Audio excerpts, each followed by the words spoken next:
excited to welcome Stephen Marinaro, better known as the Salon Guy.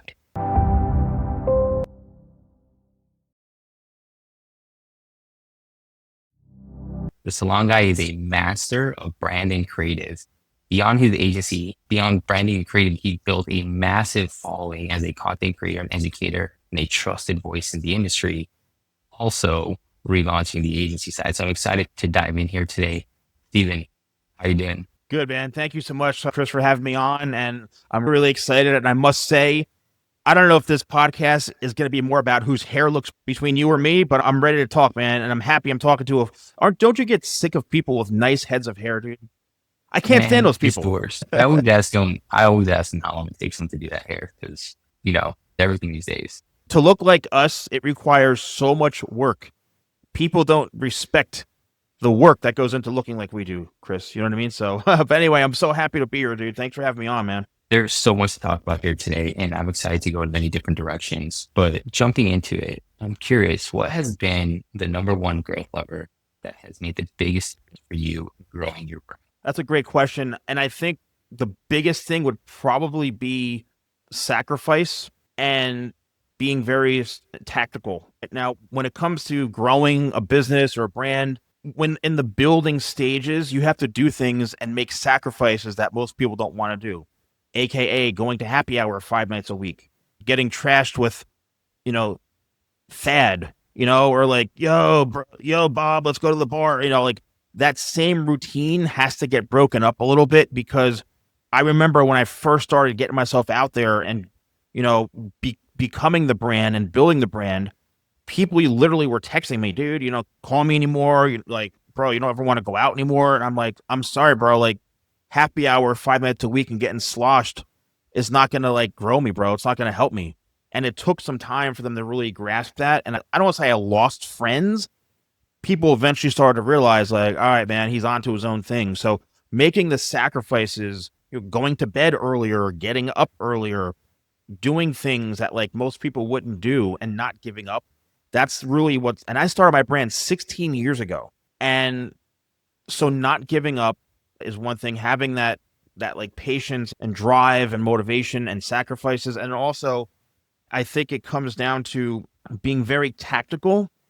Now, this may sound like a shocker and I don't talk about this a lot, but like I left the hair industry and I went into law enforcement. I went into fire. I was a firefighter and I did about 6 years service. And after 9/11, I got out and I learned through my training of how to be very tactical on a lot of things. So I applied that to me running a business where it's like everything is like, very regimented, very, structured. And that's how I still run the business today. And yeah, so those are really two things that I think are really crucial that a lot of people probably overlook. Speaking of tactics, I know that you recently wrote a book. It was a best-selling book where you get straight into the tactics. So why, what, how? Can you tell us a little bit about it? I've been saying this for a long time. If you can answer those three questions, why, what, how, that really is going to help give you that jump start that you need. And I'll break those down real simply. Why do you want to do what you want to do? It's literally that simple. Why do you want to do it? Is it to make money? Is it because you have a hobby? You love doing it so much? You don't care. You're bored. Why do you want to do the thing you're thinking about? What the heck are you actually going to do? Are you going to film videos? Are you going to like do whatever it is? What is it? And then where I think most people get stuck is the how, because, oh yeah, I know why I want to do it. Yeah, I know what I'm going to do. But wait, the how, like that's the actual deployment. And that's the tactical part of things is like, how are you going to film this? How are you going to edit it? How are you going to produce it? How are you going to post it? How are you going to do this thing you want to do? And if you can answer those three questions, that's going to give you the base foundation of what you do. And this book is a tactical handbook where I literally get right into it. There's exercises, there's charts, there's graphs, there's all sorts of cool stuff. There's, and literally on chapter 1, page 1, it's all about like, all right, I'm not going to waste your time, man. It's a short read, but it's a pretty hardcore read as far as it being like surprisingly intense for as short of a book it is. So yes, if you can answer those three questions and really go into it, it's going to help you. And to this day, I still have people reaching out to me. They're like, man, I was thinking the other day and I went back to the why. And that's the source. For me, it's like my mother, rest was told, when she passed away, like, or say you became homeless and broke at one point, or your house burned, whatever it is, that low that you go through, that's why you want to build something up for yourself, and it's always that the why is the fuel behind everything. This book is some random guy. This is a book with years and years of experience packed into it. So, Stephen, before coming on, you mentioned that you were on YouTube 16 years ago when YouTube was just kind of getting rolling, right? 16 years ago, and I'm telling people I'm 21, Yes, 16 years ago. And, YouTube was so new. And the only reason I got on YouTube back then was because I read the book Crush It by Gary Vaynerchuk, How to Turn Your Passion into a Business. And that was the same time around when my mother had passed away. And I was like, man, I need something to inspire me. I need something to do for myself. I was working, it's not like I was working in the hair industry. I had, good job and all that. It's just, I wanted to do something for myself. And that's when I started the journey. And step one was create a YouTube channel. I was like, okay, what's a YouTube? I bought a video camera and started filming, and I knew nothing about production. I knew nothing about audio. It was awful. I think my first video on YouTube looked like an ISIS video. It was awful, a weird, sketchy backdrop, awful lighting. It was a disaster, man. It was and then I started to realize okay, I need to learn about this. So then I started learning about production and lighting and audio and all that stuff. And you can go back on YouTube and see some of my first videos all my first videos are on there. And yeah, so it's been a long journey when it comes to YouTube, and YouTube is probably the hardest platform to build, but except for shorts, you can actually grow pretty good on shorts now, but long form content is probably the hardest. And even for myself, as someone who has over 250 million views, 1.1 plus million subscribers, and probably over 3,500 videos on YouTube, those are some heavy numbers. But even for me right now, my numbers are down as far as my long form content because I'm a friggin' relic.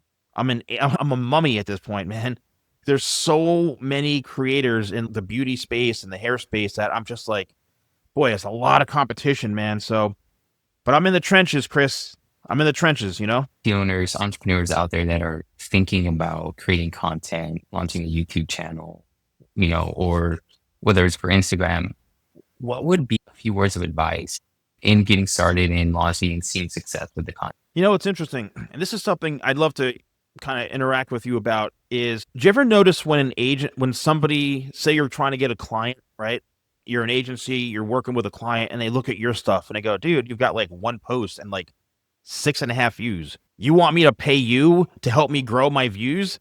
That's one thing that I've always seen. And when you question the agency, they always say, well, I'm so busy focusing on my clients. Dude, I'll be honest with you, man. If you're an agency, if you're a whatever the heck you're doing, and your social proof is lacking, guess what, dude? That's not going to help you. I can tell you right now, because if I'm ready to hire an agency or work with someone or literally give them money for services that I'm hoping they can do for me to make me look better, and their stuff looks awful, or they've got 3 posts from 2001, I'm how am I supposed to trust you? Now, mind you, that's when they say, oh, look at our clients' work. Look at this. Well, you should be sharing that with people. You should be sharing that with potential people. And a lot of it comes down to content creation. Maybe show some behind the scenes stuff of what your day-to-day operations look like. You don't have to even show the actual client work due to confidentiality reasons, perhaps, but you can show your approach to, oh, okay, this month we're working with, a food company, and food is very unique because of blah, blah, blah. And this is our approach to food. We really focus on the lighting when it comes to food and the camera quality because we want that food to look really well. Or we're working with a new client this month, and he wants to start growing himself as a barber. And, instead of posting 19 photographs of the same haircut over and over again, maybe we get some client testimonials. Maybe we do a review day where you have a couple clients come in, offer them a free service to get some content and some reviews and testimonials from them. So like these are things that you need to start doing and being creative with if you're going to be an agency and creating content for yourself as an agency. It really comes down to, and I don't even do a lot of that because I'm already so busy promoting like my normal stuff. But even for myself, I'm starting to see a shift and I'm actually getting frustrated with my audience, believe it or not. I'm someone who probably averages 5 to 10 million views a month collectively through all my stuff, right?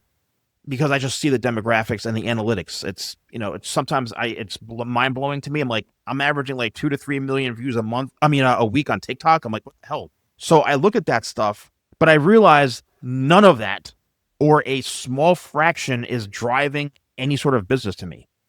All it's doing is getting people, oh, we love your hair tips. And all they do is spam me with hair questions and advice and all sorts of crap. And I'm like, I just need like 3,000 of you to buy my hair products and I'll be good. So the conversion's quite frustrating for the amount of sheer numbers that I have. And that's where it gets really complicated. And it's all about messaging.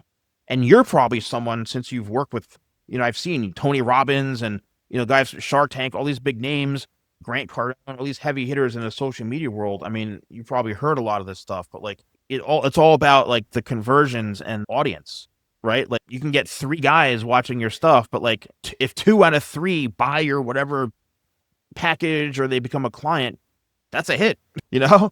That's a huge conversion rate. So yeah, I think if you're going to start posting a lot of content, just understand the quality that you're going to put out there. A lot of people say this. This is one thing, Chris, that you probably have heard.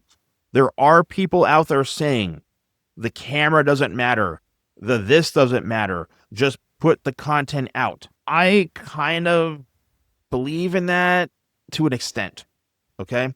Yes, you can shoot an amazing video on your iPhone. Sure. However, if you're shooting a great quality video in 4K, whatever, on your phone, but your audio sounds like Cookie Monster, well, guess what? That to me, I'm like, dude, you've already lost me, bro. Like, so it is important for all of it to be presented in a way, if you're making content for yourself as an agency or as a brand, it's gotta be on par, man. You are the reflection. You are the brand. A brand, I'm sure you hear this all the time. The biggest question, what's a brand? A brand is a matter of perception. That's what a brand is. It's all about perception and taste. Because if someone's going to purchase something from you, that's basically saying, well, this is my opinion. This is my taste. This is what I like. That's why I'm choosing you, aka branding. Because whatever you're putting out there that they're clicking buy or purchase, you've convinced them somehow through branding. So it's people's perception. That's what a brand is perception. And I learned that you don't hear a lot of people saying that, but it's all about perception. So, dude, I can talk, bro. I'm sorry, but I can talk. No, all good. And we spoke about this before jumping on. And as you mentioned, I'm a little bit crazy inside because, I got to upgrade the microphone. I got to upgrade my audio. I got to upgrade my video. And so I want to thank you for calling me out and calling others out on that, because if we are creating content and we are creating a brand, we need to be doing that at the highest level. And it's not at least trending in that direction. So thank you for that. You mentioned a couple things, and I think we can go in different directions, but one of them is how to take a massive audience and then channel that audience into some sort of funnel, right? And so one thing with a lot of the big names I've worked with is I think they know that they do really well is, they're putting out if that they're always giving some sort of value and they're taking that audience off of the platform. And then that's where you can do a lot more selling, because as I'm sure you've seen, that is, if you do selling the organic channels, the views, the consumption goes down. Would you say that's accurate? Pretty much, yeah. Yep, you're right. Yeah. Yep. So continue, because then go ahead. So given that, I'm curious, because you've been in the YouTube space you started early days, Gary Vee, and you have millions of subscribers across all channels. You have multiple millions of views. And what are some of the things that you've tried to like get people off of the channels into own channels? That's a great question. That's the secret sauce right there. You know what I mean? Right now, the only thing that I can really bridge the gap with that is my hair products. So I have a full range of range of hair products, hair tools, blow dryers, brushes, shampoos, hair gels, all that stuff. A full range that I've spent a long time working on, and still to this day, that's my primary source of income right now. What's unique about that is I literally am trying to educate people, viewers, through hair tutorials that directly funnels into, if you want to use this look here or get this look, here's my product line. So my offboarding from digital onto, e-commerce is literally going, hey man, you watch my YouTube video, buy my products here on my website. Now you can even buy it right here while you're watching YouTube. You can click shop now and stay on the damn platform and not even. So it's become even easier to purchase a product. But for me, it's really interesting because I've offered, even in the last year or so, I've experimented with, hey, if anyone's looking for a brand, tell me your goals and I'll literally write you a 1-page strategy on what to do. I'm not going to charge you, but I'm just looking for 10 people to do this for. I had 10 people in 5 minutes. So I created 1-sheet strategies for them based off of what they answered a questionnaire. And they were like, dude, I can't even, this is mind blowing. It's so inspiring. I didn't charge them anything. It seems that people want free stuff. They like not paying for things, However, there are people paying lots of money for that same bit of advice. And I could have charged someone $5,000 for that bit of advice, but I chose to charge them nothing just because I wanted to see what was out there. So I think when it comes to taking people offline, going from how do you funnel them? It really comes down to, and this is where the whole scam type thing falls into play, buy my course, and I've went through it with some of the biggest names. I'm like, dude, I signed up for your email, but I signed up for your newsletter. I've gotten 19 emails and texts in 5 minutes from you. Enough with the spamming and it's just, dude, I get so sick of it. And these are the people who are making huge money, selling their books, selling their this, selling their courses, whatever. And I'm just like, oh my gosh. Some of them were even very surprising to me. I was like, I didn't expect, I signed up for free, seminar. I didn't expect this friggin' spam funnel of death. Oh my God. And all they do is hit you up with buy this, buy that. But I was like, you of all people are doing this? I worshipped you, dude. It's come to this. So doesn't matter how big the name, they're all doing it. And for me, I really don't want to do that, but it seems like it somehow works. So taking people from digital for me is literally saying, here's, doing a hair tutorial, sales through education. If you want my stuff, here it is. Yes, I have to be a salesman. And sometimes on social, I get pushed back going, oh, you're just trying to sell us your product. I'm like, I'm sorry, 14-year-old. There's something that once you hit puberty and realize the real world is out there and become an entrepreneur one day, you're going to have to do something called sales. So, that's the world we live in on social. But yeah, man, it's always a challenge. But I think for me, it's somewhat easy because this is the product I'm using. This is the amazing result you're getting. If you want it, buy it. It's like sell me this pen type thing. I'm curious, Stephen, because earlier you mentioned that you're getting ready to launch into not really a new space, but into new territory for you in the recent period. So what does the Salon Guy brand look like at the next level? The next level, I think, and thanks for bringing that up. It's, as someone who has done agency work myself, where I used to offer, brand deals with companies and pretty big companies.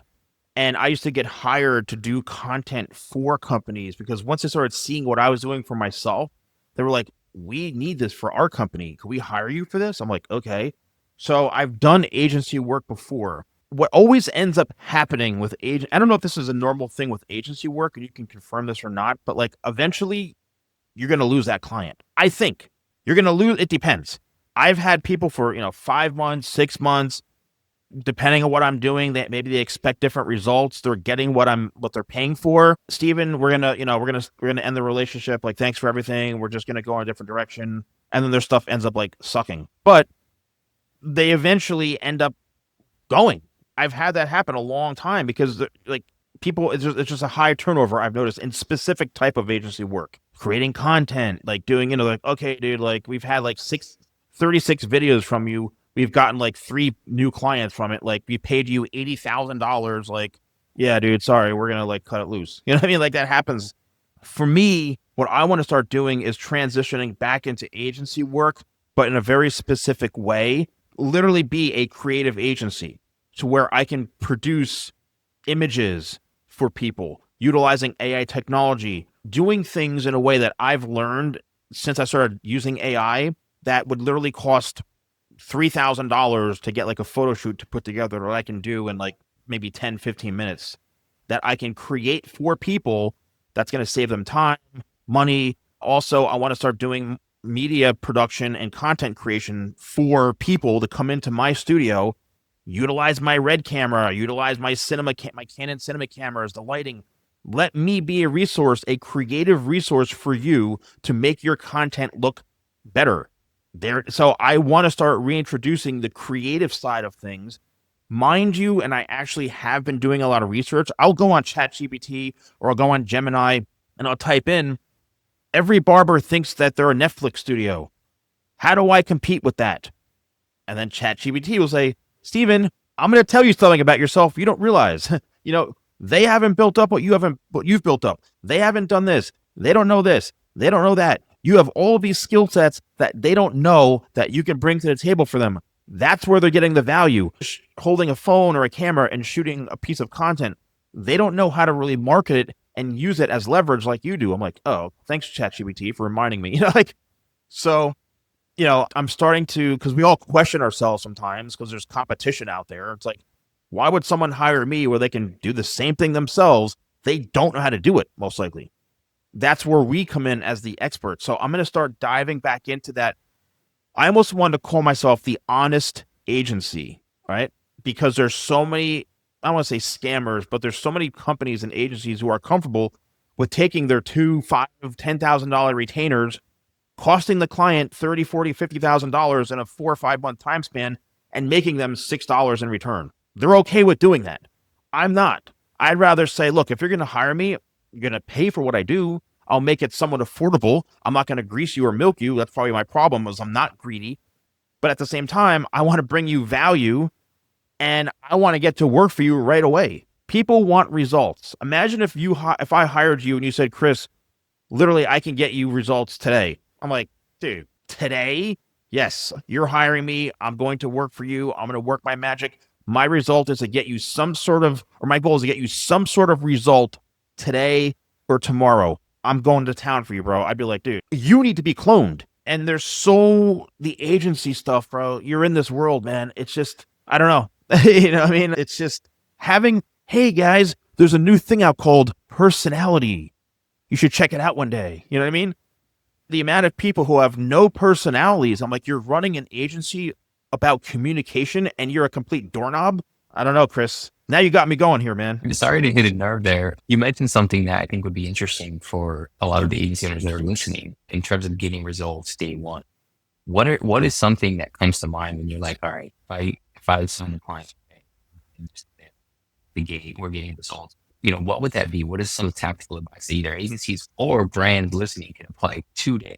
Yeah, dude, that's a sick question, man, because it literally just happened to me. Imagine if you're an agency, like an ad agency, for example, on Amazon or something, and I hire you to help grow my sales. So your goal is to increase sales. I would love to see that day you take over, you say to me, all right, Stephen, like, I'm going to look at your stuff. I don't want to lose you money. This is what you're doing right now. My goal is to make sure that we grandfather this in and utilize these tactics so that you're not losing money today or tomorrow, because that has directly happened to me, where if I'm averaging 45 sales a day, 50 sales a day, I'm like, wait, I started with you and tomorrow, the next day, I made 14 sales? That happens all the time. And the agency's excuse is, oh, it's got to get real ugly before it gets good. Well, you're okay and comfortable taking my money as a fee where you've actually lost me money, like in that month of working with you. How do you justify or even go to sleep at night knowing that you took that money and you lost me money? So far, you've had a month to prove your strategies to me. Nothing's improved. It's gotten worse. So if you're an agency out there and you're going to take over someone's stuff that literally is their livelihood, tell them and reassure them that, look, man, like we have to make some changes, but like day one, I'm going to utilize these strategies that like hopefully we're not going to try to tank your sales at all. We want to keep those sales there and slowly build them, whether it's like one new customer, two new customers a day. And hopefully by day four, we'll be getting 5, 6 new customers based off of like keeping you afloat and not really losing your money. You know, it's always a risk, but like no one ever says that. They're always like, oh, we need 3 months to see results and get some feedback. Dude, I don't think that's true. And there are probably agencies that are going to listen to this going, man, screw you, bro. You ruined my business. Like, I'm sorry, but just for me, this is personal experience that I've seen. So if you're an agency, I think just be transparent with people so that they know. And if you are going to have them take a hit, just do it in a very sympathetic and reassuring way. It's all about communication. The amount of people who have agencies that have no personalities is quite shocking to me. Because if I'm paying you money, dude, at least give me like a virtual hug, bro. You know what I mean? Like, thank you, bro. Thank you. But like, you need to show some empathy and some consideration and understand that $2,000 a month fee or that $1,500 a month fee you're paying them. You could be paying your bills with that. And you have to make them feel reassured that their investment in you as an agency is going to really be meaningful and go towards something. So, yeah, dude. Perspective, because I think that you have, like, you're combining both worlds. You're combining experience in the agency branding, and then you're combining the experience as the brand owner.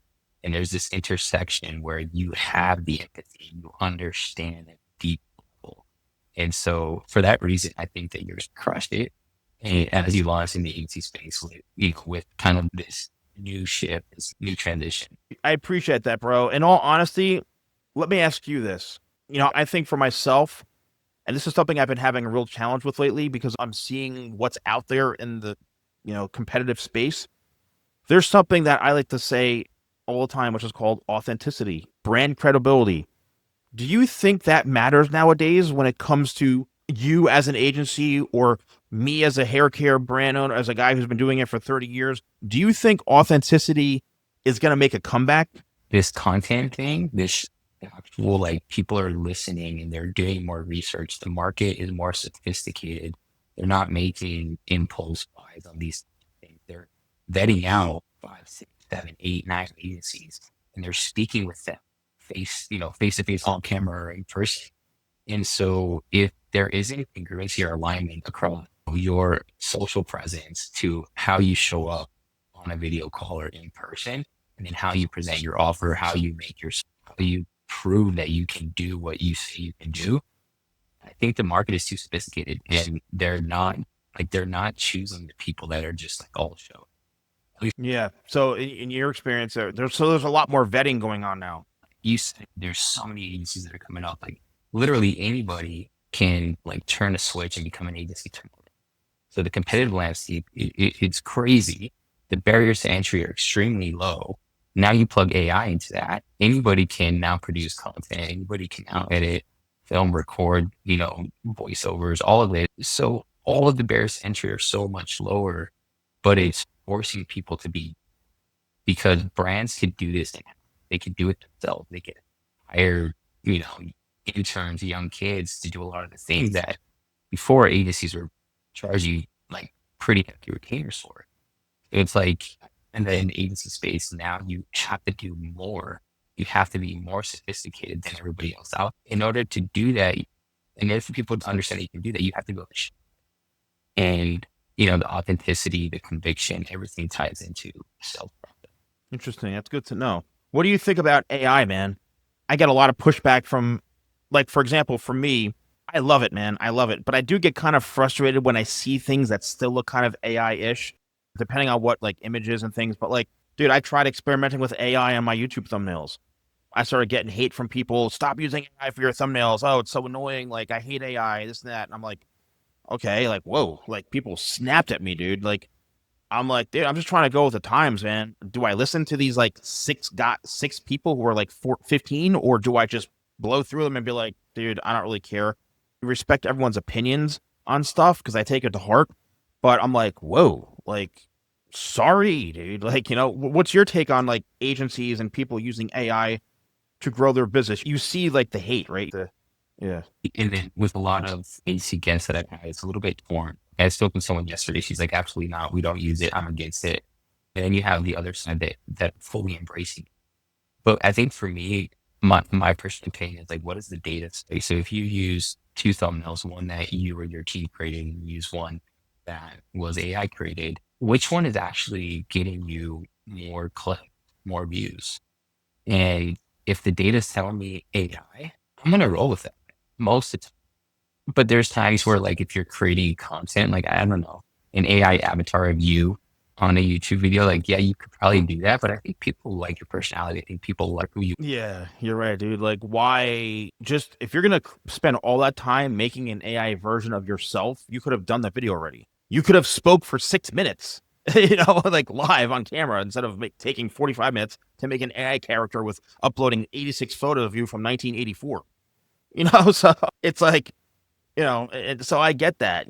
That's why I'm trying to with this agency model. I want to do is I want to do it in a way where it's creating imagery that can be used that would normally cost people a lot of money to make that look extremely realistic. And I have a little secret weapon because the tool that I'm using, I'm not going to say what it is. And it's not what people think.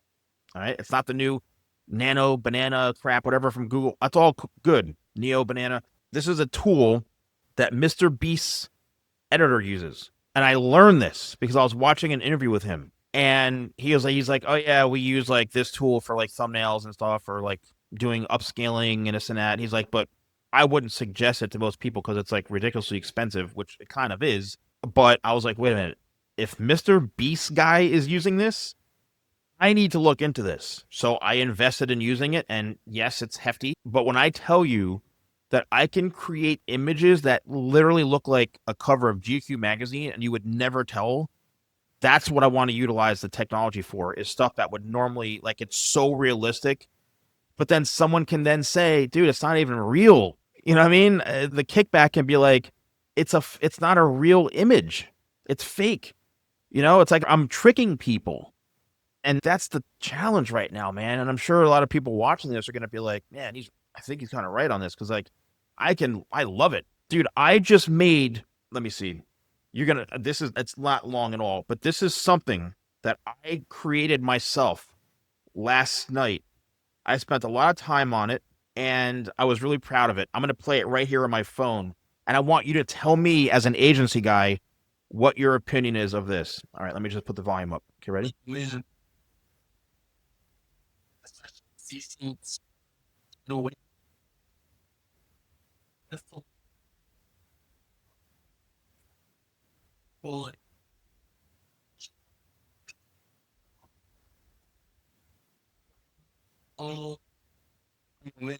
I made that pretty. The inflection they put around me, the pausing, And that's me trimming that down, dude. Like I did work some editing on that, but to me, out of a lot, that looks so realistic. I was like, oh my God, like I can't, and I haven't posted that yet. I want to post that as a marketing thing because that, dude, you can't get a guy like you guys like that walking around. I want to post that. And you tell me, now I need you to be an agency for me. You tell me, should I post that and have that guilt saying, dude, I'm just tricking people into like, that's not even real? Or should I say, you know what? That's the modern day of marketing. Like, you can look at my reviews. I do have reviews and people saying it's great. What do you think, bro? Come on, man. So here's the thing, right? Are you going to post it onto organic or are you going to post it? Dude, I think it's so good. I should put it on paid, but mostly it's going to be organic. But I think that's something I could put paid. The only nightmare I have is the comments. This is AI. This is AI. This is AI. That's what I don't want to see. Do you think that the comments are going to ruin brand and reputation, your image? I think no, because if people are going to buy, they're going to buy if they're not doing it anyway. If it's a new customer, they're going to be like, they're not going to even know. They're going to be like, oh, wow. Because when I heard that, I listened to more of like, I actually took those prompts and made those prompts. These are things that people are saying and real world stuff. Yes, I'm a 30-year hair. It's nothing made up. It's just characters that I created saying it. So like, my only thing is like, if they're going to buy into that and really understand and embrace that, they're going to be like more about the messaging and like, wow, these dudes have nice looking hair. They're good looking guys. Like, cool. Like, this is awesome. Or they're going to be like, oh, like this looks like AI. Well, then we're going to buy it anyway. I don't know. That's how I look at it, but I could be wrong. And then here's your AI tool where you Not necessarily. I've been very hesitant with AI stuff, to be honest with you, but I want to embrace it more. You know what I mean? I want to embrace it. I want to experiment, but the problem is, like I mentioned with my thumbnails, I could lose subscribers because people are like, dude, you're using AI for your thumbnails. I'm out of here, bro. I've even had a couple say that. They're like, oh, you use AI for your videos or whatever. Yeah, I'm out of here. I'm just like, damn, bro, like, what'd I do to you? Like, I just gave you like 9 years worth of free hair tips and you're going to bounce on me because of a thumbnail? Okay. Like, but no, I just wanted your opinion on that. And like, do you find that more and more agencies are using AI for this type? overall trend and consensus that I'm seeing and hearing is that if you're not embracing AI, you're going to, in the agency space, specifically coming from agency owners that, either I work with or that have on the show, it's overall, it's like you have to embrace it, and maybe not to create the content, but maybe to help you ideate, to help you strategize, to help you organize, to help you with systems, processes, and certain things that take a lot of your time. Because that time, if you can condense it and you can do it in a short amount of time, it buys you time to think more high-level strategy, to think more, to work on brand strategy more, more effectively versus like editing, which could take you an hour, 2 hours, 3 hours, or some notes, right? So that's the overall consensus. Okay. And then how about this? Lastly, is before you kick me off, how about this? I want to give a super bit of value to people because I think a lot of times people want to know, even myself, what is going to hit, what's going to take off, what's going to get me the views, what's going to get me the traffic, what's this and that. And you kind of touched upon it, which is experimenting. And for me, one of my most viewed TikTok videos is at like 41 million views, right? And then it goes from that to like 22 million, 23 million. So like kind of a lot of views, right? I've learned with social media in general and putting out content, and this is what people overlook.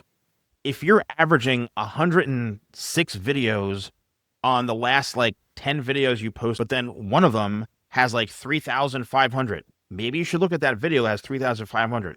What did you do differently? Because you probably did something differently, or you probably had a different approach, or it's a different topic, but something made that video work over the last like 9 or 10 other videos. You need to recognize and embrace what works. Experimenting with content is cool, and a lot of people say like, don't worry about the numbers, don't worry about the views and all that. That is kind of true because everyone gets so wrapped up in these like metrics, these vanity metrics. Even myself, I told you I'm getting millions and millions of views, but I can't stand where some of the audience is coming from. I'm like, I'm not trying to grow a hair brand in India. So it's like, I'm getting all these like Middle Eastern follow. I'm like, this isn't even my audience. Like, where are these people coming from? They're cool and they, this and that, but it's doing nothing for me except getting me views. But I think that you find out what works, the way that you're doing it, the length of videos that work. A 6 or 7 second video may be your target compared to a 45-minute video. My 10 to 15 second videos do really well. Those are the ones getting 1 million views, hundreds of thousands of views. I'll post a video on like short form, like TikTok or something that's, 6 minutes, 5 minutes, and it's like thousands and thousands. It's not. So you have to find what works and then start to build off of that. If you notice that your one video that you did, that was like, you're like, dude, this was like a total off the wall video. It's like a 6 second video, but dude, that 6 second video got you 30,000 views and you average 9 views on your other videos. Maybe you should start posting more 60 or 6 second videos on these types of topics. So really go all in on what's working and what you enjoy doing, because that 6 second video or that 10 second video, you probably post it and talk about something you like doing. So it's not like you're like totally like faking it. Like it's random stuff. It's some part of your brand. So really embrace what's working and really start to put more into that. And I think most people they overlook that and they just keep putting out content. It's like, okay, after 87 videos, I've averaged on in total 300 views out of 80 videos. It's like, well, dude, that's maybe there's something that's missing that you need to really do so that big one stands out at you. And you're like, that's it. That's it. And that's usually what happens. It's random, So that's my bit of advice. I think a lot of people want to know about that, man. How do I get big, bro? How do I get big? How do I go viral? You just got to experiment, and then whatever works, you got to really just go in on that. Testing bodies, testing the call to actions. You got to do variations. Great words of advice. Yeah, dude. It's all about the hook, bro. That's every 5 minutes you hear, yo, you got to hook them. You got to hook them in 5 seconds. It's like, oh my God, they are right, but it's all important, man. And actually doing. Yeah, dude. Thank you. I feel like I just delivered a child, bro. I'm exhausted, man. I think my hair's already grown in. I feel exhausted, dude. It is. When you go on these like hardcore, I can just go on and on, bro. It's emotionally, it takes a lot, bro. And you can see I'm very passionate about it, man. And it takes up a lot of energy. So thank you for having me on, bro. And I hope that I can, if you need a resource, anyone needs a resource, all my handles are the Salon Guy on Instagram, YouTube. Just please follow me, reach out, and if Chris, if you have any technical questions on gear, cameras, mics, all that, just reach out, bro. Just send me a DM on Instagram, the Salon Guy, Stephen, thank you so much.